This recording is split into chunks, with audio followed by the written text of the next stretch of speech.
자, 우리 하나님 말씀 봅니다. 하나님 말씀은 프린트가 되어 있는데요.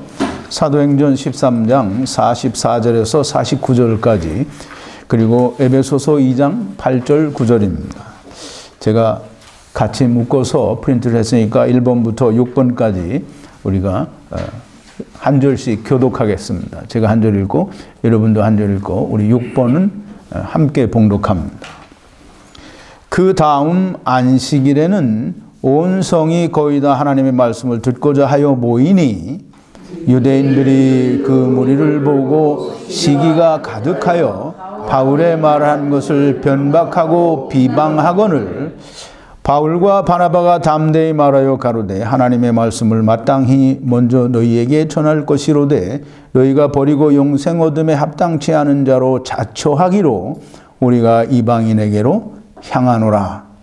주께서 이같이 우리를 명하시되 내가 너를 이방의 빛을 삼아 너로 땅끝까지 구원하게 하리라 하셨느니라 하니, 이방인들이 듣고 기뻐하여 하나님의 말씀을 찬송하며 영생을 주시기로 작정된 자는 다 믿더라. 너희가 그 은혜를 인하여 믿음으로 말미암아 구원을 얻었나니 이것이 너희에게서 난 것이 아니요 하나님의 선물이라. 행위에서 난 것이 아니니 누구든지 자랑치 못하게 함이니라. 아멘. 우리 잠깐 기도하겠습니다. 참 거룩하시고 또 전지전능하시며 긍휼과 사랑이 풍성하신 온 피조물들에게 거룩히 여김을 받으시기에 지극히 합당하신 여호와 아버지 하나님 앞에 감사와 찬송과 영광을 돌립니다. 하나님, 우리가 다 세상에 와서 이 세상에 살고 있으나 우리가 어디로부터 어떻게 왔는지 알지 못하고, 아버지와 우리에게 주어진 이 세상의 모든 것인 줄 알고 이 세상에서 만족하며 이 세상에서 번영하며 또 이 세상에서 모든 것을 얻으려고 하고 이 세상을 위하여 사는 것이 우리 인생들입니다. 아버지 하나님, 긍휼히 여겨 주시옵소서. 하나님께서는 하나님의 말씀과 선지자들을 통해서 끊임없이 너희는 하나님을 떠난 자들이라고 말씀하셨으나 인간들은 그것을 알지 못하고 깨닫지 못한 상태에 아버지께 간구하고 하나님을 믿는다고 하는 것을 하나님이 아십니다. 아버지 하나님, 오늘도 우리가 하나님께서 이 세상에 온 모든 하나님을 떠난 자들을 어떻게 구원하시기로 예정하셨는지에 대해서 우리가 말씀을 묵상하려고 합니다. 하나님께서 성령과 또 하늘로부터 내리는 지혜를 충만하게 부어주셔서 이 하나님의 말씀을 통하여 우리가 진리를 알고 생명을 알고 믿음을 알고 또 그것이 내 것이 되게 하여 주심으로 말미암아 영생과 구원이 우리에게 있게 하여 주시옵소서. 우리 로고스 교회 성도들뿐만이 아니라 또 인터넷을 통해서 하나님의 말씀을 사모하는 모든 하나님을 바라고 원하는 사람들에게도 동일한 은혜로 함께하여 주시옵소서. 예수님의 이름으로 기도하옵나이다. 아멘. 오늘은 지난 금요일에 믿음이 없는 것이 왜 우리의 책임인가라는 그런 제목으로 말씀을 드렸는데, 지난 금요일 말씀에 조금 연장선상에서 이 믿음을 받는 사람은 누구인가? 믿음은 이제 하나님의 선물이라고 했죠.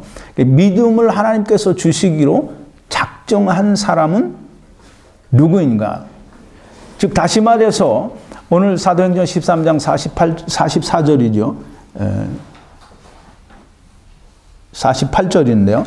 이방인들이 믿고 기뻐하며 하나님의 말씀을 찬송하며 영생을 주시기로 작정된 자는 다 믿더라 그랬어요. 즉 믿음을 주시기로 하나님께서 작정한 사람들은 곧 영생을 주시기로 작정한 사람들이다 라고 하는 그런 걸 우리가 마음에 새기시면서 영생을 주시기로 작정한 사람은 누구인가? 우리가 그걸 좀 꼭 알아보는 귀한 시간이 오늘 되기를 바랍니다. 근데 말씀하기에 앞서 먼저 제가 최근에 여러 주 동안에 내 제사함을 받았느니라 라는 그런 설교에서부터 오늘까지 또 앞으로 2번의 설교를 더 하게 되는데요.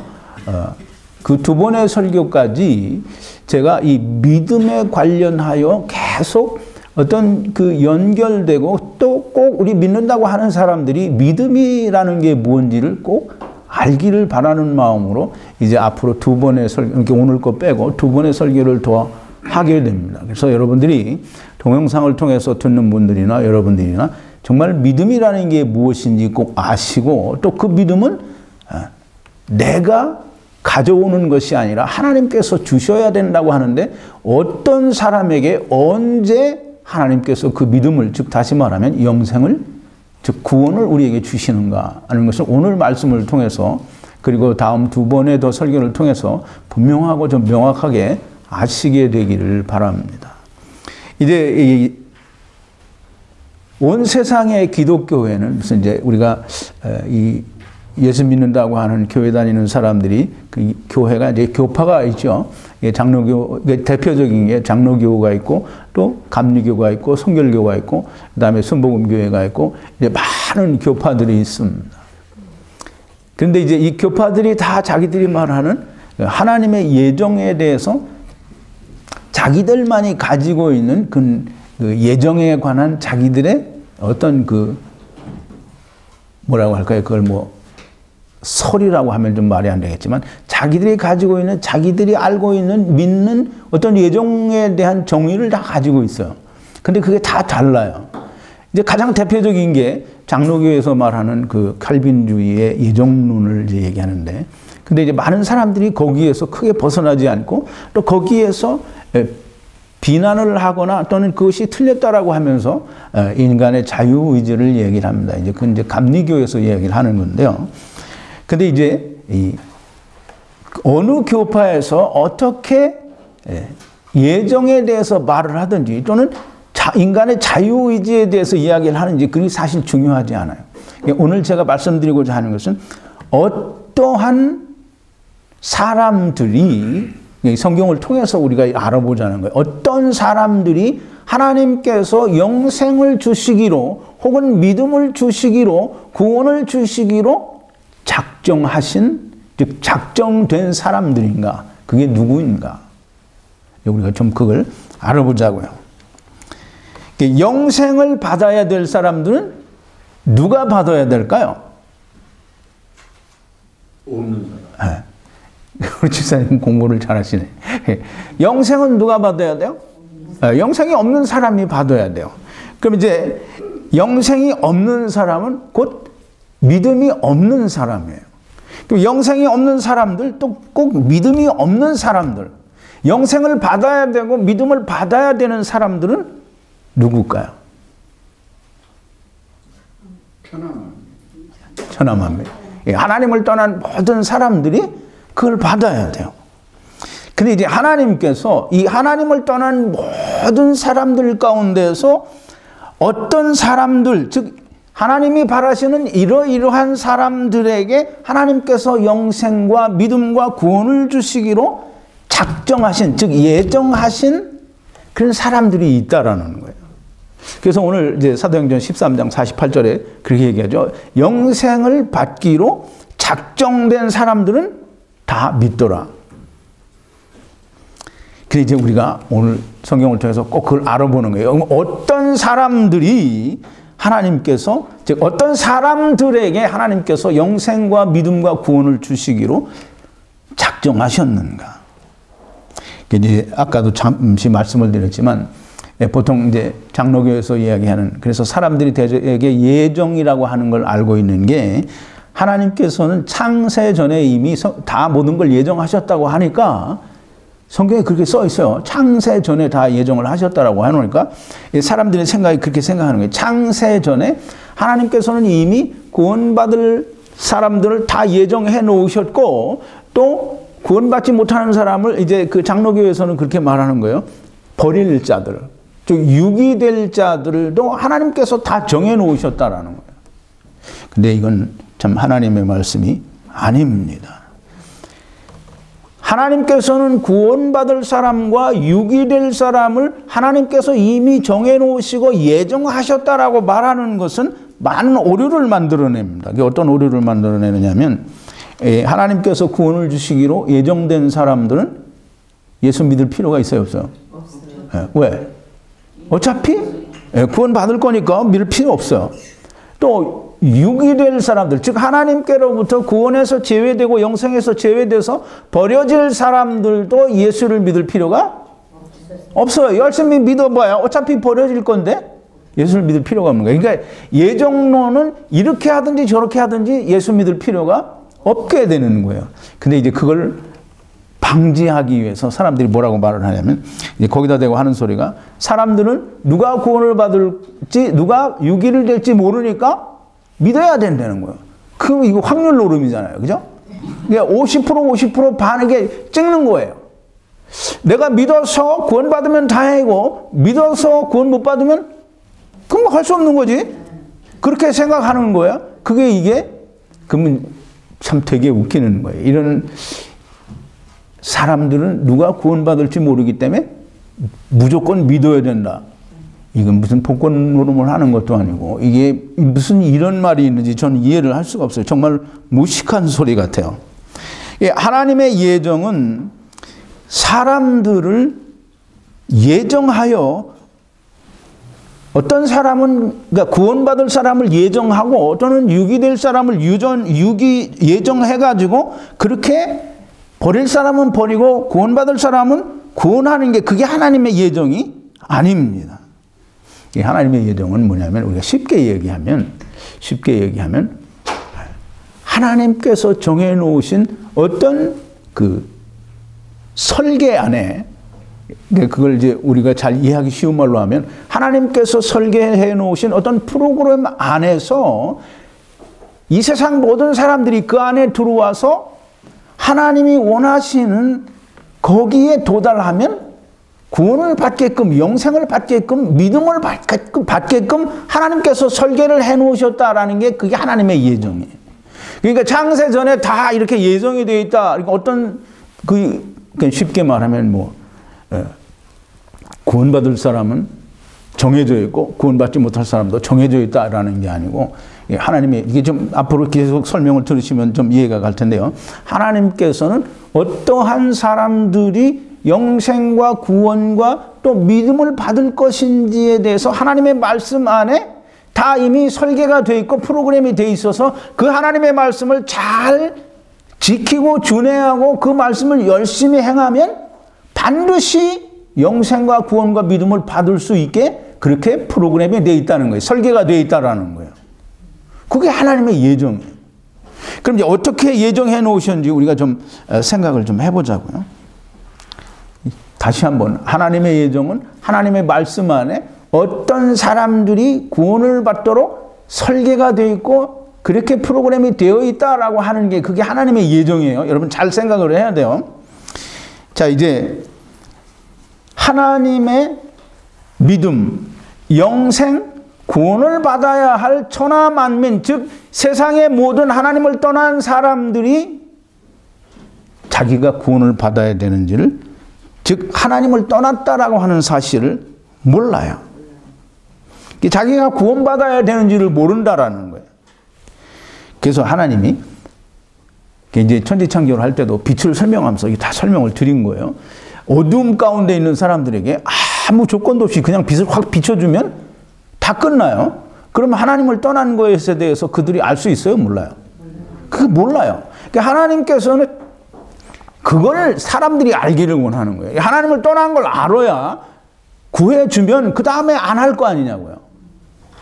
근데 사람들이 그걸 몰라요.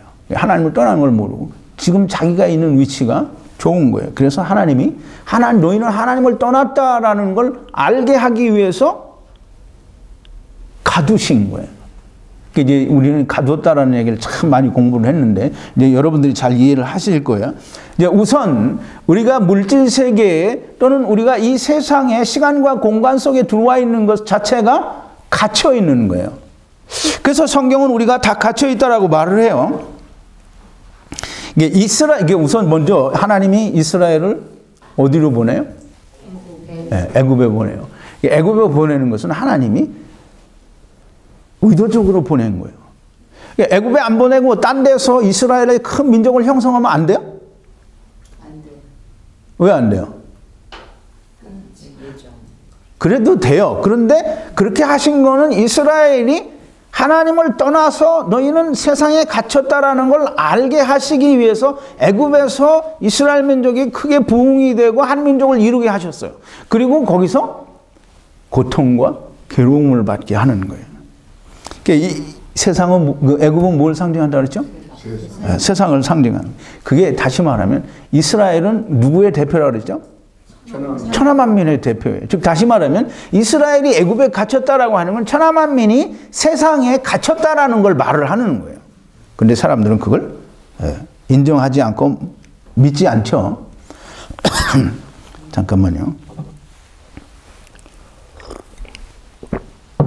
우리 전도서 1장 13절에 보면 설교 관련 선고 1번인데요. 이 전도서는 누가 썼어요? 솔로몬. 솔로몬이 썼어요. 솔로몬은 어떤 사람이죠? 지혜. 솔로몬은 마누라를 1200명이나 거느리는 남봉꾼입니다. 이렇게 말하면 이제 제가 묻는 게 아니에요. 솔로몬은 지혜의 대명사예요. 인류 역사 가운데 솔로몬처럼 지혜가 있었던 사람은 없어요. 그래서 오늘날에도 지혜 있는 사람을 표현할 때 솔로몬의 지혜를 가졌다 이렇게 표현을 하죠.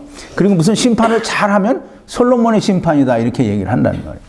근데 이 솔로몬이 뭐라고 그러냐면 마음을 다하며 지혜를 써서 하늘 아래서 행하는 모든 일을 궁구하여 살핀즉 이는 기쁘고 즐거운 일이라 괴로운 것이니 하나님이 인생들에게 주사 수고하게 하시는 것이라 그랬어요.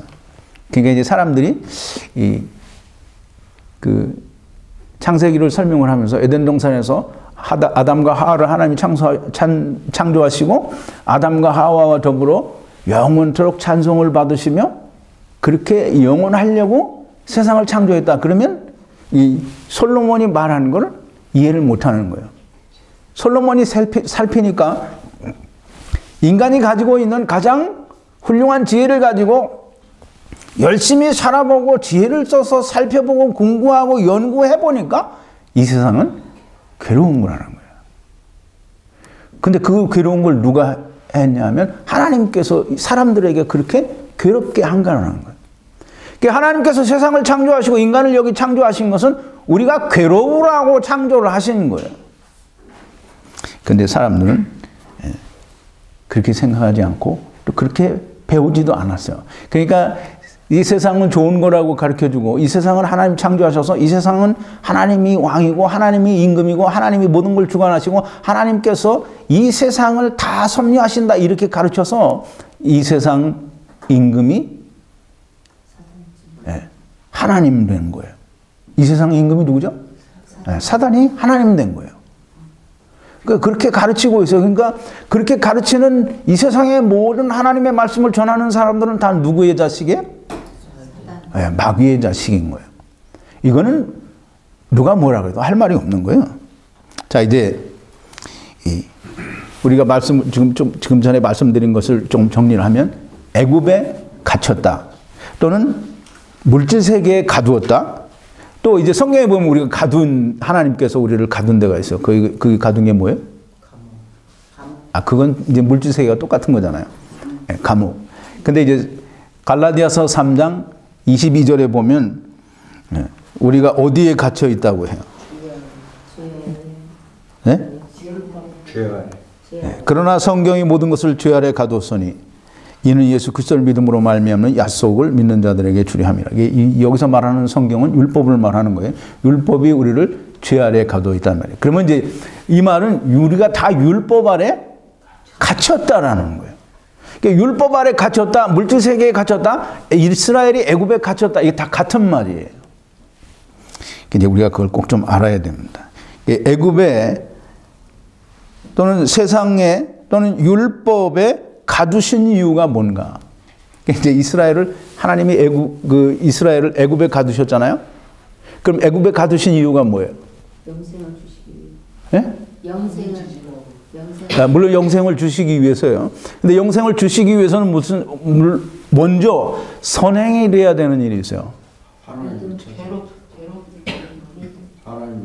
탄식하고 부르짖어. 하나님을 찾으러. 아까 이제 처음 서두에 얘기를 했는데 영생은 누가 받아야 된다고요? 이게 영생을 주시기 위해서는 받아야 될 인간들이 자기에게 영생이 없고 우리는 사망에 있다라고 하는 걸 먼저 알아야 돼요. 그래서 그걸 알게 하기 위해서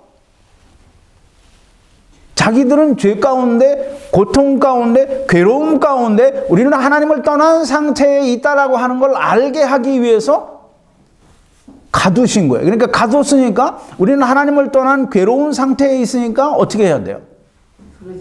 부르짖어야 되는 거예요. 그러니까 이스라엘에게 하나님께서는 부르짖게 하기 위해서 애굽에 가두셔서 모세를 보내실 때 하나님이 뭐라 그러냐면 이스라엘의 부르짖음이 내게 들렸다라는 거예요. 그 다 아시는 하나님이 뭐 그때 와서야 뭐 들렸다 이렇게 말하는 건 좀 웃기잖아요. 근데 그 말이 무슨 말이냐면 이제 이스라엘이 자기들이 거기에서 벗어나고 싶어서 하나님께 부르짖는다라는 걸 얘기하는 거예요. 지금 하나님께서 기대하시는 것을 이스라엘이 충족했다라고 하는 걸 말씀하시는 거예요. 자, 이제 이스라엘이 애굽에 갇혀서 부르짖는 거예요. 부르짖는 걸 이제 보세요. 출애굽기 2장 23절에 3번인데요. 이스라엘이 애굽에 내려간 후에 여러 해 후에 애굽 왕은 죽었고 이스라엘 자손, 애굽 왕은 죽었다라는 말은 이제 우리나라처럼 고려 왕조가 이시 왕조로 바뀐 것처럼 왕조가 바뀌었다라는 거예요. 근데 그 이제 애굽의 왕조가 바뀌니까 그 왕조들은 새 왕조예요. 이스라엘을 몰라요. 자기들의 조상과 어떤 연관 관계가 있어서 이 이스라엘이 애굽 땅에 와서 어떻게 살고 있는지 몰라요. 그러니까 이스라엘 자손을 종으로 부려먹는 거예요. 그래서 고욕으로 인하여 탄식하며 부르짖으니 그 고욕으로 인하여 부르짖는 소리가 하나님께 상달되었다 그랬어요. 이제 4번에 한 번 더 보죠. 이제 이스라엘 자손의 부르짖음이 내게 달하고 애굽 사람이 그들을 괴롭게 하는 학대도 내가 보았느니라 그랬어요. 또 5번에 이게 신명기 26장 7절인데요. 우리가 우리 조상의 하나님 여호와께 부르짖었더니 여호와께서 우리 음성을 들으시고 우리의 고통과 신고와 압제를 하감하시고 이제 이 말은 뭐냐면 이스라엘이 지금 이렇게 했다고 하는 게 아니라 하나님께서 모세에게 이스라엘이 이제 가나안 땅에 들어가서 살게 될 때에 너희가 이런 어떤 절기를 지키고 어떤 일을 행하는데 이걸 왜 우리가 이걸 하느냐라고 물어볼 때에 우리가 6월절에 대해서 얘기하는 거겠죠. 이제 우리가 애굽에 있을 때에 우리가 고통과 괴로움으로 인하여 하나님께 부르짖었더니 하나님께서 우리의 고통과 괴로움을 감내하시고 우리를 감찰하시사 이제 우리를 구원하셨다라는 그 말을 지금 하나님께서 모세에게 주셔서 그걸 이스라엘 백성들에게 다 깨달아서 알게 하라는 말씀을 하시는 거예요. 다시 말해서 이스라엘이 하나님께 부르짖었다라는 거예요. 왜? 왜 부르짖었어요? 괴로워서 고통스럽고 하나님과 같이 있지 않고 우리가 애굽이라고 하는 이방 민족에게 즉 다시 말해서 세상에 갇혀서 우리가 이렇게 고통과 괴로움을 받고 있으니 하나님이 우리를 긍휼히 여겨 주옵소서라고 부르짖었다라는 거예요. 부르짖게 하게 하시기 위해서 이스라엘을 가두신 거예요. 왜 부르짖느냐 하면 괴롭고 고통스러워서 애굽에 또는 세상에 율법에 갇힌 것이 정말 괴롭고 고통스러워서 거기에서 벗어나게 해달라고 부르짖는 거예요. 자, 이제 이스라엘이 애굽에 갇혀서 부르짖었잖아요. 괴롭고 고통스러워서 부르짖었잖아요. 그럼 이제 율법에 갇혔다라는 말도 이제 세상에 갇혔다라는 말과 같은 거예요. 그러니까 율법에 갇혔다라는 말은 그냥 갇힌 거예요. 그러면 이제 세상 사람들은 인간은 갇혀 있으면 무조건 괴로운 거예요. 근데 율법에 갇혀 있는 게 왜 괴로우냐? 내가 율법을 열심히 행하는데 이스라엘 사람들은 열심히 행함으로 자기가 의로워졌죠. 근데 율법은 행하면 행할수록 자꾸 죄가 드러나는 거예요. 근데 그 죄가 자꾸 드러나니까 해결은 안 되고 자꾸 죄는 드러나니까 어떻게 돼요? 괴롭죠. 괴로워요. 제사를 지내서 죄사함을 받고 하나님께 이렇게 속죄 제사를 드려서 우리 죄가 속죄되었다라고는 하는데 그러나 내 속에는 여전히 그냥 그게 있는 거예요. 그러니까 괴롭지 않아요? 괴로워요. 그러니까 이스라엘이 애굽에 갇혀서 고통스럽고 괴로워서 부르짖었던 것처럼 율법 아래서 율법을 잘 지키고 행하는 자가 반드시 이스라엘이 애굽에서 부르짖었던 것처럼 똑같이 부르짖어야만 되는 거예요. 그 결과가 나와야 되는데, 근데 사람들은 율법 아래서 괴로워하거나 또는 그것 때문에 고통스러워서 하나님께 부르짖지 않아요. 사람들에게 이게 오늘 잘 보세요. 이스라엘 백성들도 자기들이 그걸 행함으로 말미암아 의로워지고 하나님 앞에 의인이 되어가고 있는데 오늘날 교회도 똑같아요. 모든 것을 사람들이 행하라고 가르치고 너희가 이렇게 해야 된다라고 가르치면서 우리가 세상에 있기 때문에 괴롭고 고통스러워서 우리가 하나님께로 돌아가야 된다라고 하는 그런 말을 하기는 하는데 그게 무슨 말인지 모르는 거예요. 이 세상에 성경 가르치는 사람들이 뭐라고 가르칩니까? 이 세상에 갇혀 있는데도 불구하고 이 세상에서 잘 먹고 잘 사는 것이 하나님께 복을 받는 거다라고 그렇게 가르치고 그렇게 배워서 그게 하나님께 복 받는 거고 그게 예수 잘 믿고 하나님 잘 믿는 거다라고 알고 그렇게 행하는 게 지금 우리 예수 믿는다고 하는 사람들의 거의 대부분의 모습이 그렇다라는 거예요. 이스라엘이 부르짖을 때, 이스라엘이 애굽에서 부르짖을 때 하나님이 뭘 보내줬어요? 모세를 보내줬어요. 이게 모세가 가가지고 그냥 다 나와라. 이게 그래서 나온 게 아니에요. 모세를 가져간 게 있어요. 뭘 가져갔어요? 십계명은 나와서 받았잖아요. 이스라엘이 애굽에서 나올 수 있었던 이유가 뭐예요? 그게 이게 내가 알아듣겠고요. 10가지 재앙. 10가지 재앙. 근데 6월절 어린 양이에요. 6월절 어린 양. 6월절 어린 양으로 말미암아 장자들을 하나님께서 다 치시니까 근데 다른 것도 바로가 그냥 거기 즐거우라고 내보내 줄 수 있어요. 근데 어린 양을 하나님께서 나타내실 때까지 바로를 하나님께서 꽉 붙잡고 계신 거예요. 그러니까 안 보내주는 거예요. 근데 어린 양이 나왔을 때 바로에게 보내도록 해주셨어요. 근데 하나님께서 나타내고 싶은 건 뭐냐면 6월절 어린 양이에요. 모세를 통해서 어린 양과 함께 모세를 보내주셔서 이스라엘 애굽에서 건져냈어요. 그러면 왜 모세와 6월절 어린 양을 그러니까 모세를 보냈다라고 한 6월절 어린 양과 함께 보냈다라는 건 무슨 의미가 담겨져 있느냐면 모세는 무엇의 대명사예요? 율법의 대명사예요. 율법 안에 6월절 어린 양의 비밀이 담아져 있다라고 하는 것을 말하는 거예요. 이제 이미 성경에는 하나님께서 많은 걸 얘기해 주시는데 사람들이 그걸 알아내지 못하는 거예요. 알아내지 못하는 건 하나님을 향한 온전한 마음이 없기 때문이에요. 전부 세상을 향해서 세상에서 잘 먹고 잘 살고 사단이 좋아하는 사단의 왕국에서 잘 되는 것이 하나님께 복을 받는 거다라고 그렇게 믿고 있으니 하나님의 말씀이 눈에 보이지 않는 거예요. 이게 이스라엘이 하나님께 부르짖을 때 하나님께서 모세와 6월절 어린 양을 함께 보내준 것은 율법 안에 예수 그리스도 즉 6월절 어린 양의 비밀이 담아져 있다라고 하는 것을 후대에게 말씀하고 계시는 거예요. 우리 인생이 이 세상에 갇혔다 또는 우리가 이렇게 감옥에 있다라는 말을 성경은 어떻게 표현을 하냐면 우리가 옥에 갇혔다 또는 흑암에 갇혔다라고 그렇게 표현을 해요. 그래서 이사야서 42장 7절인데요. 6번이죠. 네가, 이 네가는 하나님께서 기름 부어 세워주신 메시아를 말하는 거예요. 하나님의 종 메시아를 말하는데 그 메시아 네가 소경의 눈을 밝히며 이 소경은 이 세상에서 눈먼 사람들 즉 물리적으로 육체가 눈이 멀어서 앞을 못 보는 그 소경을 말하는 게 아니고 하나님 나라에 대해서 소경된 자를 말하는 거예요. 갇힌 자를 이거는 세상에 만들어진 어떤 인간이 만들어놓은 감옥에 갇혀 있는 게 아니라 하나님 나라에 대하여 갇혀 있는 자들이, 이게 하나님 나라에 있는 사람들은 그 존재들은 갇힌 게 아니에요. 근데 물질 세계에 들어와 있는 건 다 갇힌 거예요. 시간과 공간에 있는 거는 갇혀 있는 거예요.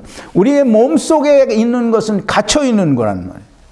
그리고 그 갇혀 있는 자를 옥에서 이끌어내고 또 흑암에 처한 자를 간에서 나오게 하리라 했어요. 이 흑암은 뭐냐면 이 하나님께서 태초에 하나님이 천지를 창조하시니라. 그런데 이제 그 창조하신 땅이 혼돈하고 공허하며 흑암이 깊음 위에 있다라는 거예요. 다시 말하면 이 세상은 흑암이에요. 어두움이란 말이에요. 그 어두운 가운데에서, 흑암 가운데에서 너희를 나오게 하리라 하는 거예요. 이제 우리가 구원받는다라는 의미를 좀, 글쎄 지금 당장은 막 제가 설명을 드릴 시간이 없고요. 여러분들이 좀 말씀을 들으면서 구원받는다는 의미가 뭔지 좀 알아야 돼요. 왜냐하면 제가 이렇게 말씀을 드린 이유는 이미 창조에서 심판까지라고 하는 그 성경 공부에서 다 설명이 됐고, 그것만 잘 기초가 다져지면 여러분들이 스스로 성경을 해석할 수 있고 내가 설교한 모든 것들을 그냥 쉽게 이해할 수 있어요. 자, 이제 흑암에서 또는 옥에, 흑암에 우리가 갇혀 있다라고 하는 거예요. 자, 이제 또 인간이 보세요. 제가 우리 지난 일요일 날 소풍 갔을 때도 말씀을 드렸는데, 우리 먹고 앉아서 얘기하는 시간에 말씀을 드렸죠.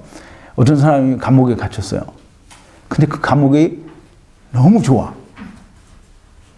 이 감옥이 도무지 부족한 게 없고, 이 감옥은 자기 체질에 딱 맞고, 감옥이 너무너무 좋은 거예요. 그럼 이 사람이 감옥을 나오고 싶어요? 안 나오고 싶어요? 안 나오고 싶죠. 근데 안 나오고 싶은 사람들을 이 사단이 만들고, 이 세상에 많은 사람들이 감옥을 나가고 싶지 않은 사람들이 너무 많아요. 자, 이제 보세요. 어두움 가운데, 이제 우리는 이게 모르겠어요. 우리 이제 전도사님은 내 얘기가 안 들리니까 모르겠는데, 이 귀가 안 들리는 사람은 너무너무 답답할 거예요. 그래서 귀가 안 들리는 사람은 종래에는 말을 못하게 된다고 하더라고요. 그러니까 이제 암흑이다, 흑암이다, 어둠이다라고 하면 빛이 없는 상태를 말해요. 그럼 이제 빛이 없는 그 밤에, 그 밤 같은 상태가, 이게 우리는 이제 밤에는 사람이 이렇게 빛을 만들어서 밝히고, 이제 물리적으로는 해가 와서 낮이 되니까 우리가 본다는 말이에요. 그러면 이제 해가 비치지 않는 곳에는 어두움이에요. 이게 해가 비치지 않는 곳에서는 영원히 해가 오지 않는다고 하면 어두움 가운데, 흑암 가운데 살고 사람이 만드는 빛도 없다라고 할 때, 이 소경된 사람들, 실제로 물리적으로 소경된 사람들은, 그 이제 처음부터 소경된 사람은 글쎄 그런 걸 잘 못 느낄지도 모르겠지만, 이게 평생을 잘 살다가 뭐 40, 50에 눈이 멀게 되면 사람이 얼마나 갑갑하겠어요. 이 어두움 가운데 있는 것이 너무 괴롭고 너무 힘들고 고통스러워서 어떻게든지 내가 이 어두움을 벗어나야 되겠다라는 그런 생각을 사람이 하지 않고, 그냥 어두움이 너무 좋아. 그냥 캄캄한 게 너무 좋아. 그러면 빛을 필요로 하겠어요? 안 하겠어요? 네, 빛이 필요가 없어요. 근데 이럴 수가, 우리가 이제 사람의 생각으로는 또는 하나님 보시기에도 이럴 수는 없는 거예요. 감옥에 갇힌 놈이 감옥이 너무 좋아서 감옥이 나가기 싫다고 하는 일도 있을 수가 없고, 어둠이 너무 좋아서 어둠 속에 있는 것이 좋기 때문에 내가 빛을 필요로 하지 않는다라고 하는 그런 인간은 존재할 수가 없는데, 근데 이럴 수가 없는데, 예수 믿는 사람들이 다 이렇게 하는 거예요. 그러니까 하나님께서 기대하신 것하고 예수 믿는 사람들이 하는 것하고는 너무 다른 거예요. 왜 그래요? 사단이 그렇게 하는 거예요. 사단이 애시당초 한국 기독교회의 가르치기를 뭐라고 어떻게 가르쳤느냐 하면, 이 세상에서 부자가 되고 복을 받아서 내가 잘 살고 무병장수하는 게 하나님께 복 받는 거다라고 그렇게 가르치니까, 분명히 하나님께서는 괴롭고 고통스럽게 느끼고 그것 때문에 부르짖어야 되는데, 사단은 목사들을 통해서 가르치기를 세상이 즐겁고 좋은 곳이고 세상에서 복을 받아야 된다라고 가르치니까 감옥에 있는 놈들이 도무지 감옥이 괴롭고 불편해서 나가야 되겠다라고 하는 생각을 안 하고 어두움과 흑암 가운데 있는 것들이 나가야 되겠다라는 생각을 안 하는 거예요. 자, 이제 보세요. 요한복음 3장 19절에서 21절인데요. 8번이에요. 정죄는 이것이니 곧 빛이 세상에 왔으되 사람들이 자기 행위가 악함으로 빛보다 어두움을 더 사랑한 것이니라. 악을 행하는 자마다 빛을 미워하여 빛으로 오지 아니하나니 이는 그 행위가 드러날까 하며 진리를 쫓는 자는 빛으로 오나니 이는 그 행위가 하나님 안에서 행한 것임을 나타내려 함이니라 그랬어요. 이 어두움이 익숙해지고 어두움이 좋아진, 그래서 어두움이 조금 더 불편하지 않고 내가 그 이상 어떤 다른 걸 필요로 하지 않는 그런 사람이 되면 빛이 오는 걸 원치 않는 거예요. 그게 뭐냐면 악을 더 사랑하는 거예요. 이게 사단이 준 것을 그대로 더 좋아하고 그것을 향락하니까 빛도 싫고 감옥에서 나가는 것도 싫은 거예요. 하나님께서는 부르짖도록, 하나님께서는 사람들이, 즉 하나님을 떠난 천하 만민이 하나님을 떠나서 세상에 와 있는 것이 너무나 고통스럽고 괴로워서, 전도서 1장 13절에 이 솔로몬이 자기가 하나님께 주신 모든 지혜를 가지고 연구해 보니까 이것은 하나님께서 우리를 괴롭게 하셨다라고 얘기를 했어요. 그런데 인간들은 이 세상에서 조금 더 괴롭지가 않은 거예요. 그러니까 하나님이 오셔도 모르는 거예요. 즉 예수님이 빛으로 오셨는데 모르는 거예요. 그래서 요한복음 1장 5절에 뭐라 했어요? 빛이 세상에 빛이 돼, 어두움에 빛이 돼, 어두움이 깨닫지 못하더라는 거예요. 하나님께서는 부르짖도록 인간들을 세상에 가두시고, 또 이스라엘이 부르짖도록 애굽에 가두시고, 또 인간들이 부르짖도록 하기 위해서 율법 아래 가두었는데 그 어느 누구도 괴로워서 부르짖는 사람들이 없다라는 거예요. 이제 보세요. 그럼 하나님께서 영생 또는 이제 믿음 혹은 구원을 언제 누가 받게 되도록 말씀 안에 어떻게 설계를 해 놓으셨는가 그랬어요. 이제 보세요. 아까 얘기한 대로 감옥에 갇힌 사람이 즐거울 수가 있어요, 없어요? 없어요. 근데 이 감옥에 있는 것이 너무 고통스럽고 괴로워서 견딜 수가 없어. 이스라엘이 애굽에 갇혀서 고통스럽고 괴로워서 견딜 수가 없었던 것처럼 이 감옥에 있는 것이 너무나 괴롭고 고통스러워서 어떻게 해서든지 내가 이 감옥에서 나가야 되겠다라고 생각하는 그런 마음이 있을 때에 예수 그리스도를 발견할 수 있는, 이게 하나 더 아까 얘기한 대로 어두움 가운데 있어. 그게 편안한 사람들은, 마귀의 자식들은 그게 편해요. 그런데 우리가 보통 사람들은 어두움 가운데 있으면 너무나 괴롭고 불편하고 견딜 수 없는 그런 상태일 수밖에 없는 거예요. 그래서 이 어두움이, 이 흑암이 너무나 고통스럽고 괴로워서 어떻게든지 이 어두움 가운데를 벗어나고 싶다고 할 때에 빛이 어두움에 빛이 돼, 그런 간절한 마음을 가지고 있는 사람에게 비춰오는 한 줄기 빛이, 그게 예수 그리스도예요. 그게 진리요, 그게 믿음이요, 그게 구원인 거예요. 율법 아래 매여 있고 율법 아래 갇혔어요. 율법 아래 갇혀 있는 사람은 무조건 괴롭고 고통스러워야 돼요. 왜? 내 죄가 해결이 안 되니까. 율법으로는 도무지 해결할 수 없는 이 죄 때문에 견딜 수 없고 고통스러워서 내가 어떻게 해야 이 죄에서 벗어날 수 있을까? 고통과 괴로움 가운데서 부르짖게 될 때에 누구를 발견해? 예수 그리스도를 발견하게 그렇게 설계가 되어 있는 거예요. 그게 영생을 주시기로 작정된 자들이. 그래서 갈라디아서 3장 22절에 뭐라 했어요? 2번이죠. 그러나 성경이 모든 것을 죄 아래 가두었으니 이는 예수 그리스도를 믿음으로 말미암는 약속을 믿는 자들에게 주려 함이니라 했어요. 그럼 이제 그다음에 24절이 또 있는데, 이게 11번인데요. 믿음이 오기 전에 이게 그 약속을 믿는 자들에게 주려 함이니라 그러고 믿음이 오기 전에 우리가 율법 아래 매인바 되고 계시될 믿음의 때까지 갇혔느니라. 이같이 율법이 우리를 그리스도께로 인도하는 몽학선생이 되어 우리로 하여금 믿음으로 말미암아 의롭다함을 얻게 하려 함이니라 그랬어요. 율법 아래서 죄의 문제가 해결이 되지 않아가지고 어떻게 해서든지 해결하려고 하는데 그거 못하니까 너무너무 괴롭고 고통스러운 사람은 반드시 하나님께서 설계해 놓은 대로 예수 그리스도를 만나게 되어 있는 거예요. 그게 몽학선생인 거예요. 그러니까 이게 설계가 그렇게 되어 있다는 게 하나님의 예정인 거지. 그래서 그 설계대로 그 괴롭고 고통스러운 걸 깨닫는 자들이 하나님의 영생을, 믿음을, 구원을 받도록 예정된 자들이라는 거예요.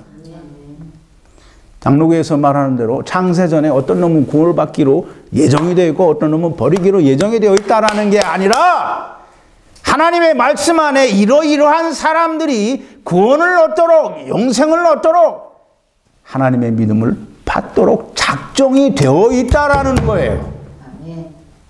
그게 하나님의 예정입니다.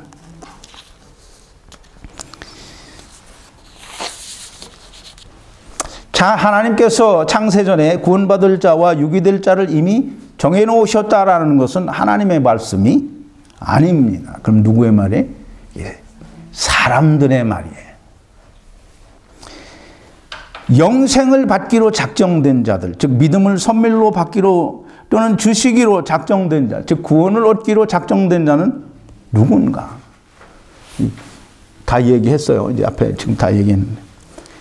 영생을 얻기로 작정된 자는 우리가 하나님의 지체였으나 사단의 미혹을 받아 하나님을 떠나 세상에 이 물질세계에 갇혔다라고 하는 것을 깨닫고 믿는 사람들. 그럼 내가 이제 하나님을 사단의 미혹을 받아서 따라서 하나님을 버리고 세상에 갇혔다라는 걸 알면 어떻게 하고 싶겠어요? 하나님께로 가고 싶겠죠? 네. 이 세상은 하나님께서 창조하셨으나 사단이 이 세상의 임금인 것을 알고 이 세상에는 하나님이 없다, 안 계시다라고 하는 것을 알고 믿는 사람들. 그럼 이 세상에는 하나님이 없으니까 하나님께로 가려고 하면 어떻게 해야 돼요? 네? 죽어야지. 세상을 떠나야 되겠죠? 세상을 떠나는 방법은 하나님이 우리에게 주시잖아요. 누구를 통해서 세상을 떠나요? 예수 그리스도와 함께 더불어 죽고 예수 그리스도와 더불어 새 생명 가운데서 부활하는 그것이 세상을 버리는 하나님께서 우리에게 주신 방법이에요. 또 이제 보세요. 율법을 우리가 지켜 행한다. 이건 이제 뭐 수도 없이 한 얘기인데 좀 제발 좀 듣는 사람들이 깨달았으면 좋겠는데 율법을 행하는 것은 내가 나를 지켜서 나를 행하여 내가 나를 의롭게 해가는 것이 율법을 지키는 거예요. 즉 다시 말해서 내가 행하고 내가 믿고 내가 사랑하고 내가 선을 행하고 내가 하나님의 일을 하고 내가 하는 내가가 나타나는 그 모든 것이 율법을 행하는 거예요. 근데 그것은 누가 원하는 거예요? 사단이 원하는 거예요. 사단이 원하는 것을 알고 그렇게 하는 것은 예수님이 이루신 것을 믿지 않는 것이요 하나님이 이루신 것을 믿지 않는 것이요 하나님을 대적하는 자 일이라고 하는 것을 알고 믿는 사람. 그럼 이제 율법을 행하겠어요? 안 하겠어요? 그걸 알고 믿으면 안 하죠? 내가 한다고 하는 걸 하겠어요? 안 하겠어요? 예, 안 해요. 하나님의 나라를 사단의 유혹을 받아서 하나님의 주신 집을 버리고 육신의 장막집을 입고 세상에 우리가 쫓겨왔다라고 하는 사실을 알고 믿으면 그게 이제 고린도후서 5장에 나오죠. 땅에 있는 육신의 장막집이 무너지면 뭐가 있다고요? 하늘에 있는 하나님께서 예비하신 영원한 처소가 있다라는 거예요. 그래서 땅에 있는 육신의 장막집이 무너지면 우리가 뭘 입어요? 하나님께서 주시는 영원한 처소를 덧입는다는 거예요. 우리가 그걸 알아야 돼요. 그게 그냥 우리 죽으면 천국 간다 이렇게 생각하고 있으면 절대 구원은 없습니다. 하나님의 집을 버리고 즉 하나님께서 우리에게 본래 주셨던 그 하나님의 집을 버리고 육신의 장막집을 입고 하나님의 나라를 떠나온 것을 우리가 알고 돌아가기를 원하는 그 사람은 하나님의 영생을 주신다는 거예요. 그게 누구예요? 우리 성경에 나오는 대표적인 인물, 우리 회개하는 사람의 대표적인 인물. 거기 써 있는데 좀 봐요. 8번에 5번째 맨 끝에 누구예요? 탕자. 탕자가 아버지 집에 돌아올 때 탕자가 하는 게 아무것도 없어요. 그냥 오는 거예요. 우리도 그냥 가요. 근데 그냥 가는 게 하나님께서 주권을 주신 게 있어요? 너는 세상을 버리라는 거예요. 네가 가지고 있는 모든 걸 버리라는 거예요. 버릴 수 있는 방법이 없어요. 그럼 버리려고 하면 그냥 죽어야 되겠죠? 그런데 다시 살아야 되잖아요. 그러니까 버리고 다시 사는 걸 예수님과 함께 하라는 거예요. 그러면 내가 너 인정을 해줄게. 내 생명을 살려준다라는 거예요. 영생을 내가 너에게 주겠다라는 거예요. 그래서 그리스도 안에, 그리스도와 함께 하나님 안에 우리의 생명이 감추어져 있다는 거예요. 근데 이제 사람들이 얘기하죠. 사람들의 항변이 있습니다. 무슨 소리냐? 나도 그렇게 부르짖었다. 이게 오산리 기도원 가가지고 산속에 들어가서 부르짖는 그런 부르짖음이 아니에요. 이거 부르짖었다. 근데 자기는 부르짖었다는 거예요. 하나님께 기도하고 간구하고 그냥 부르짖었다는 거예요.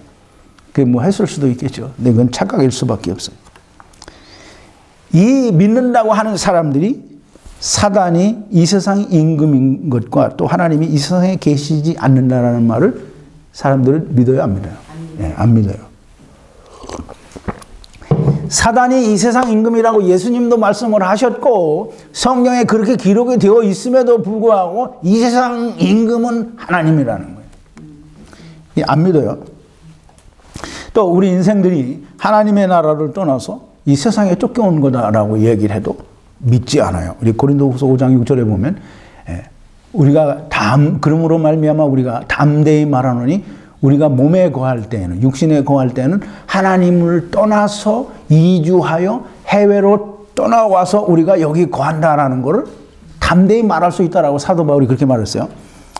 또 우리가 본래 그리스도의, 즉 하나님의 지체였다라는 것을 믿지 않아요. 그리고 지금은 좀 믿는 사람들이 있을 거예요. 왜 제가 설교를 여러 번 했는데 제 설교를 들은 사람들은 아마 믿지 않을지도 모르지만 듣기는 들었으니까 아 그런갑다라고 생각을 할 수 있어요. 그런데 믿어야 됩니다. 그걸 믿지 않으면 돌아갈 이유도 없고 돌아갈 방법도 없고 또 하나님께서 돌아가게 해 주시지도 않아요. 우리는 본래 그리스도의 지체였습니다. 그게 창세기 2장 24절에 하나님께서 아담에게서 하와를 창조하시자마자 그러므로 남자가 부모를 떠나서 그 아내와 연합하여 둘이 하나가 되라는, 그건 뭐냐면 장차 예수 그리스도께서 세상에 있는 자기의 신부들을 데리러 갈 것을 이야기하시는 거예요. 그래서 사도 바울은 에베소서 5장에서 그 얘기를 하죠. 에베소서 5장 30절, 30절에서 32절까지 얘기죠. 우리는 그의 몸의 지체임이니라. 이거는 우리가 예수 믿었기 때문에 그의 몸의 지체가 되는 게 아니에요. 본래 우리는 그의 몸의 지체임이니라. 그러므로 사람이 부모를 떠나, 그러니까 하나님께서 예수 그리스도께서 자기의 지체들을 구하러 가게 하기 위해서 아내와 연합하여 둘이 한 몸이 되라고 하는 거예요. 이 비밀이 크도다 내가 그리스도와 교회에 대하여 말하노라. 이거 다 제가 설명을 드렸어요. 이미 설교가 두세 번은 된 거고 다 설명을 드린 거예요. 또 에덴 동산과 선악을 알게 하는 나무와 생명나무가 뭔지 몰라요. 다 설명을 해줘도 모르고 지금 하나님의 말씀이 인간에게 전해진 이후로 단 한 사람도 에덴 동산이 뭘 말하는지, 하나님께서 무엇을 말씀하시기 위해서 에덴 동산을 설치하셨는지 그걸 몰라요. 이제 제가 지금까지 말씀드린 이 모든 것들을 많은 대부분의 기독교인들이 예수 믿는다고 하는 사람들이 믿지 않아요. 이런 게 성경에 있느냐는 거예요. 근데 내가 단 한 번도 내 생각을 말씀을 드린 적이 없고 창조에서 심판까지를 공부하는 동안에 다 일일이 성경의 근거가 있기 때문에 이렇게 우리가 얘기할 수 있다라고 해서 다 성경을 근거로 해서 설명을 드렸어요. 그러니까 이건 거짓말일 수가 없는 거예요. 또 만들어낸 얘기가 아닐 수밖에 없어요. 이건 진실일 수밖에 없습니다. 왜? 하나님 말씀하신 거니까. 그래서 내가 무슨 어떤 세상의 유명한 소설가처럼 무슨 소설을 쓰는 게 아니라면 성경에 이게 있기 때문에 내가 찾아서 여러분들에게 설명을 드리는 게 아니겠어요? 그리고 많은 사람들이 이 설교를 통해서, 이 공부를 통해서 사망 가운데서 생명을 얻었다라고 고백을 하니까 이거 없는 걸 제가 말씀드린 게 아니에요. 자, 이제 많은 사람들이 이제 그런 얘기를 합니다. 너도 나도 내가 믿기만 하면 구원받는다라고 또는 그렇게 가르치고 사람들은 그렇게 믿어요. 그래서 열심히 자기가 믿습니다. 근데 우리가 꼭 잘 알아야 되는 거는 노아 시대 때에 구원받은 사람이 몇 명이? 8명. 그럼 이스라엘이 애굽에서 나와가지고 하나님께서 모세를 통하여 내가 너희 조상 아브라함과 약속한 가나안 땅에 이제 애굽에서 나왔으니까 너희를 거기로 드리리라라고 말씀을 하셨는데 이스라엘이 믿었어요, 안 믿었어요? 안 믿었어요. 공부를 못하셨네. 이스라엘이 하나님께서 이적을 행하여 보여주니까 모세가 아론과 가서 이스라엘에게 그렇게 말하니까 믿었어요. 또 애굽이 쫓아올 때 홍해를 건너서 애굽 사람들은 수장이 되고 자기들은 살았어요. 그러니까 하나님께서 말씀하신 걸 믿었다라고 얘기를 했어요. 그 이스라엘이 하나님을 믿었어요? 안 믿었어요? 믿었어요. 애굽에서 나온 모든 이스라엘이 하나님의 말씀을 모세가 보여준 기적과 이런 걸 통해서 믿었어요. 근데 그 애굽에서 나온 사람이 몇 명이에요? 장정만 60만 명이라 그랬어요. 그럼 이제 대개 우리가 한 3-4배를 거기다 더 하는데 왜 어른들도 있고 아이들도 있고, 그러니까 어른은 이제 이 장정을 넘어서 이제 노인된 사람들 또는 어린아이들, 여자 이 개수를 안 해요. 그러니까 그 사람을 되게 뭐 한 3배 정도만 해도 3, 6, 18, 180만 명 아니에요. 그죠? 근 200명 되는 가운데에 가나안 땅에 들어간 사람, 즉 구원 얻은 사람이 몇 명이에요? 2명. 네, 2명이에요. 그 예수님이 누가복음에 보면 누가복음 18장에 불의한 재판관과 억울한 과부의 비유를 들어서 기도를 낭망치 말고 해야 된다는 걸 말씀을 하시는데 그 비유의 끝에 보면 예수님 그렇게 얘기하세요. 그러나 인자가 세상에 올 때 다시 인자가 올 때 세상에서 믿음을 보겠느냐. 그런데 예수님이 믿음을 많이 볼 거다라는 얘기를 하는 거예요? 아니면 세상에 오실 때 믿음을 보기가 어렵기 때문에 이 말을 하시는 거예요? 어렵기 때문에. 네. 믿음을 볼 수 없다라고 하는 것은 구원받은 자가 없다라는 것이요, 영생을 얻은 자가 없다는 것이요, 믿음을 받은 자가 없다라는 거예요. 우리가 잘 이해를 해야 됩니다. 그냥 다 교회 나가는 사람들이 예수 믿는다고 하고 자기들이 말하는 이게 그리스도 안에 있는 사람들은 말도 참 조심을 해야 되는데, 제가 뭐 성전에, 주예전에, 무슨 안식일에, 주일에, 무슨 이런 말을 그냥 입에 가감없이 뱉어내면, 그러면 그리스도 안에 있는 사람이 아닐 수도 있는 거예요. 성전이라는 말을 하면 안 돼요. 성전은 누가 성전이에요? 내가 성전이에요. 안식에 이미 들어간 자는 자기 일을 쉰다고 그랬어요. 안식일을 지키는 거 아니에요. 그러니까 우리가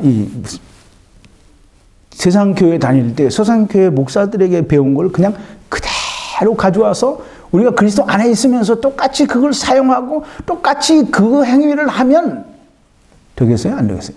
예, 안 돼요. 근데 그걸 가감없이 한단 말이에요. 우리 밴드에 있는 사람들도 그렇게 다 하고, 또 그게 잘못하는지 잘하는지 몰라요.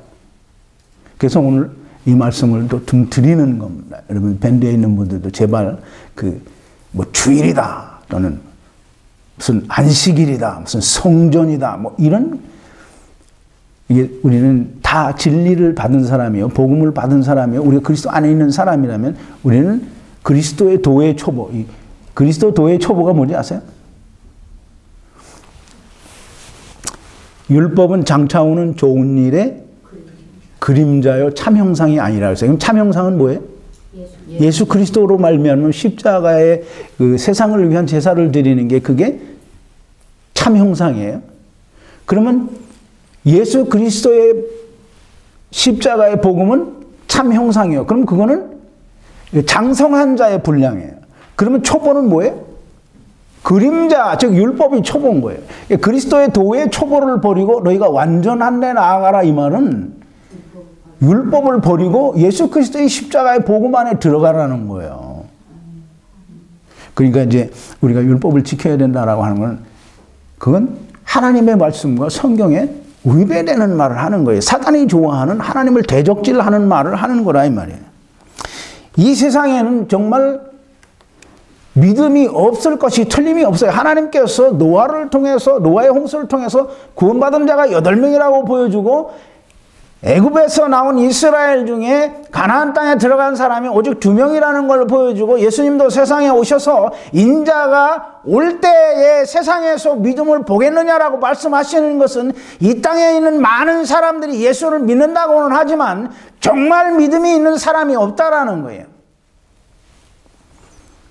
예, 애굽에 있던 사람들이 애굽에 있던 이스라엘이 다 부르짖었어요. 그죠?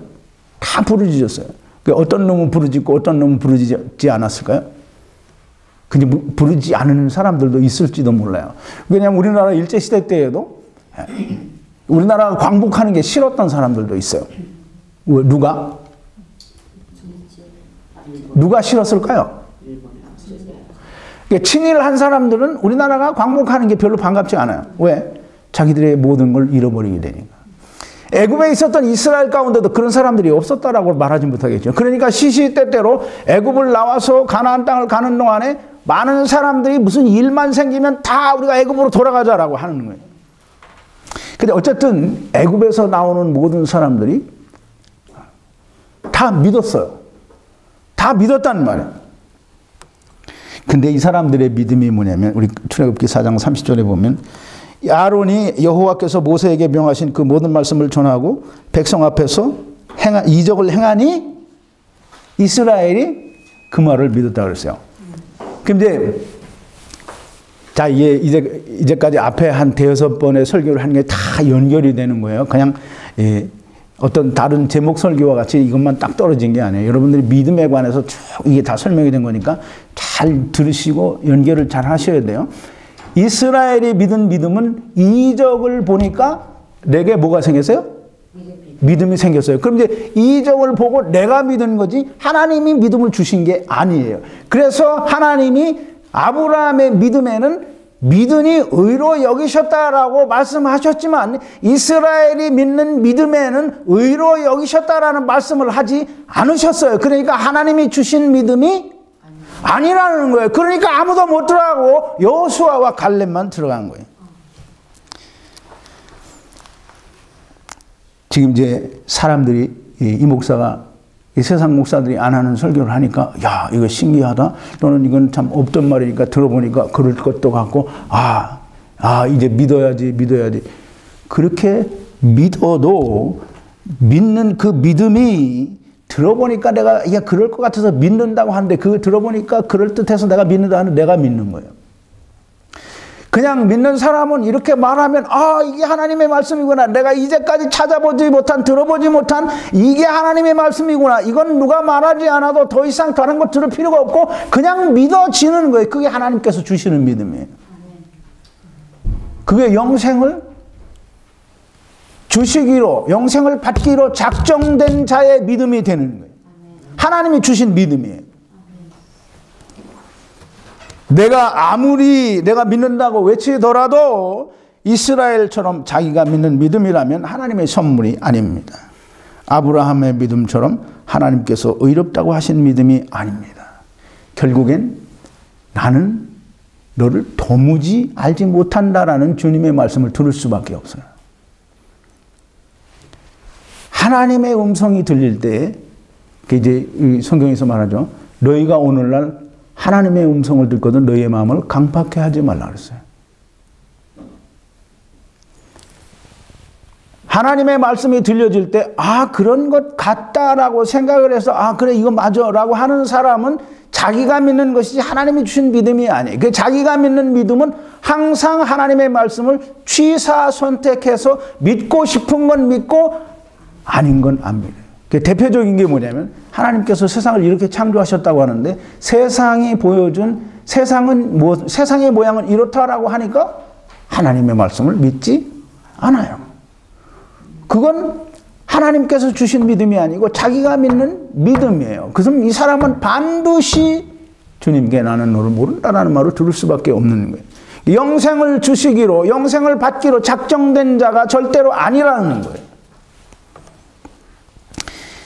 자, 이제 오늘 말씀드리고자 하는 건 여기까지 하고요. 좀 이제 부연해서 제가 말씀을 드리고 싶은 게 있는데요. 사람들이 보통 이제 사람들 가운데서 어떤 그 모임이나 이런 게 있을 때 어떤 좀 자기가 보기에 그렇게 뭐 좀 볼썽사나운 일이 생기면 되게 불편해하고 뭐라고 하냐면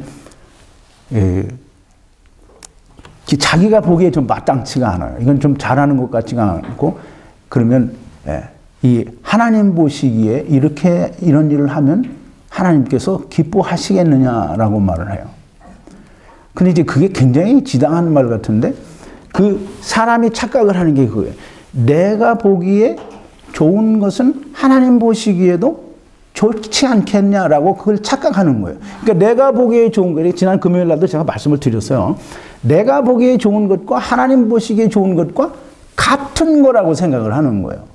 그래서 내가 보기에 마땅치 않으니까 당신들이 이따위로 행동을 하니까 하나님께서 보시면 기뻐하시겠느냐라는 그런 말을 하죠. 그러면 이 사람이 누가 되는 거예요? 자기가 하나님 된 거예요. 그 순간에. 하나님이 보시는 게 좋은 것과 내가 보기에 좋은 것은 같은 게 절대로 아닌 거예요.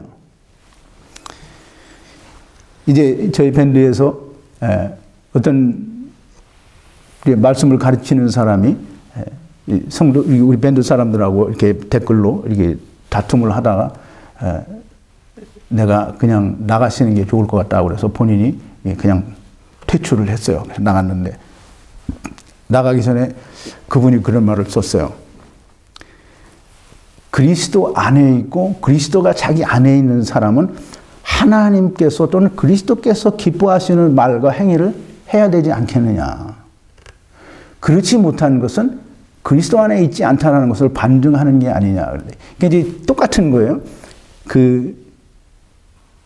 자기가 보기에 이렇게 하는 것은 그리스도가 안에 있는 사람의 말과 행동이 아니라는 거예요. 그래서 하나님께서 기뻐하시는 사람의 행동과 말이 아니라는 거예요. 누가 보기에? 내가 보기에. 그럼 내가 뭐 된 거예요? 하나님 된 거예요.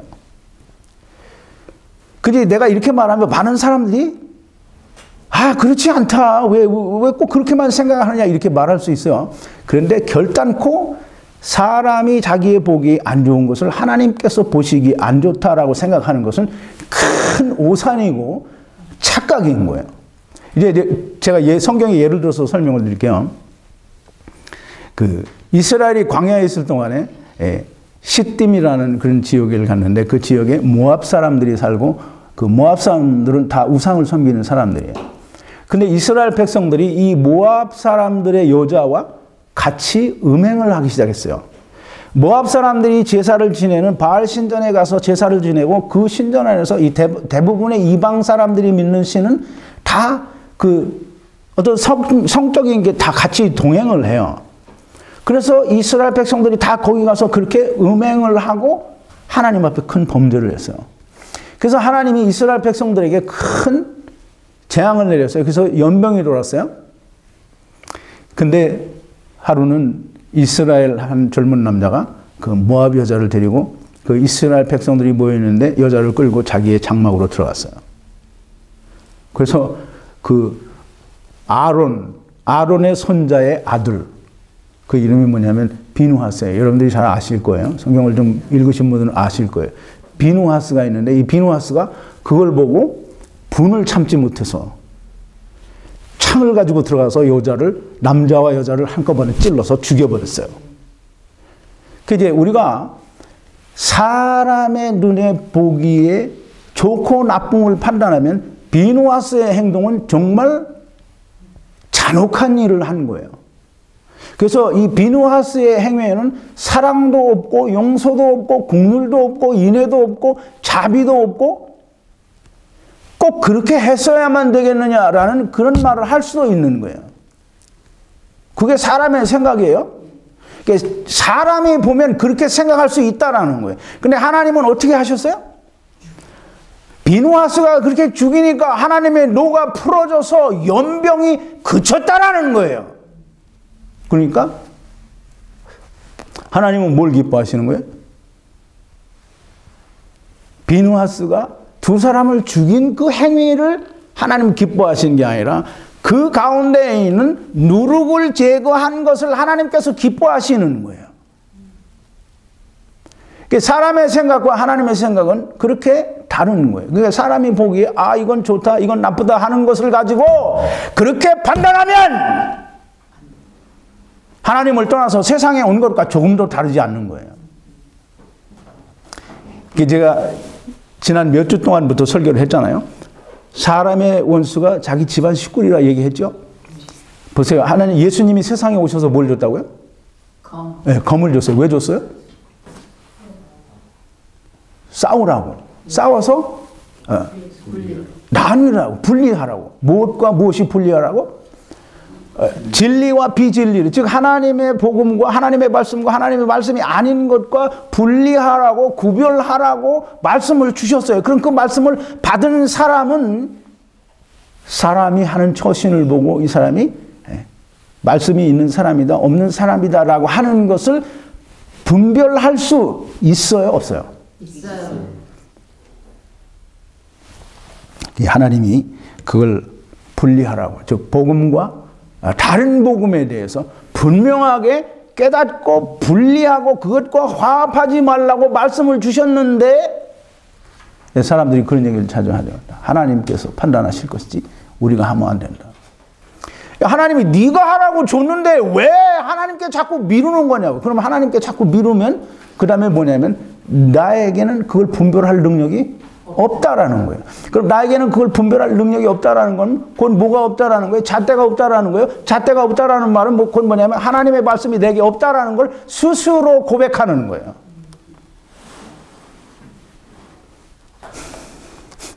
우리가 어떤 그 비진리와 그러니까 그 복음과 다른 복음에 대해서 우리가 구분을 할 때는 우리가 꼭 비누하수처럼 가서 다 찔러 죽일 수는 없겠죠. 우리가 과격한 표현과 그런 것은 우리가 지양, 그러니까 우리가 그걸 향해서 하는 게 아니라 지양, 그걸 분리해야 되겠지만, 즉 다시 말해서 과격한 표현을 우리가 좀 자제를 하고 그걸 절제할 필요는 있지만, 그러나 반드시 복음과 다른 복음은 구별이 돼야 되는 거예요. 누룩은 제거가 돼야 되는 거라고요. 근데 그 누룩을 제거하는 거를 내가 할 수 있어야, 그 세상 교회에서는 그거 할 수 없어요. 왜? 자기들이 모르니까. 진리를, 복음을 모르기 때문에 그걸 할 수가 없는 거예요. 그런데 하나님의 말씀을 받은 사람은 할 수 있어요. 그러니까 사도 바울도 고린도 교회에 잘못한 사람을 향해서 내가 너희들과 이렇게 물리적으로는 떨어 있으나 영으로는 너희와 함께함으로 내가 그 사람을 판단하였다라고 하잖아요. 그러니까 무조건 제가 그래서 사랑은 내 사랑으로 하는 게 아니고 용서도 내 용서로 하는 게 아니고 내가 하는 게 아니라 하나님 걸로 하는 거라고 말씀을 드렸잖아요. 그러니까 이 전에 했던 5편의 설교와 앞으로 하는 2번의 설교를 더 열심히 듣고 깨우쳐서 그걸 믿고 정말 복음 안에 거하는 사람들이 되기를 바랍니다. 오늘은 여기까지입니다. 기도하시겠습니다. 거룩하신 여호와 아버지 하나님, 감사와 찬송과 영광을 돌립니다. 오늘도 하나님께서 세상을 향하여 하나님께서 세우신 예정이 무엇인지, 하나님께서 영생을 주시기로 작정한 자들은 누구인지, 하나님께서 믿음을 주시기로 작정한 자들은 누구인지, 언제 주시는지 우리가 살펴보았습니다. 아버지, 우리에게 성령을 부어주시고 하늘로부터 내리는 신령한 지혜를 충만하게 부어주셔서 이 하나님의 말씀이 우리에게 온전하게 깨달아지고 믿어지고 내가 믿는 것이 아니라 하나님께서 주심으로 믿어지게 하여 주셔서 하나님이 주시는 영생이 제게 또 구원이 저에게 있게 하여 주시옵소서. 예수님의 이름으로 기도하옵나이다. 아멘.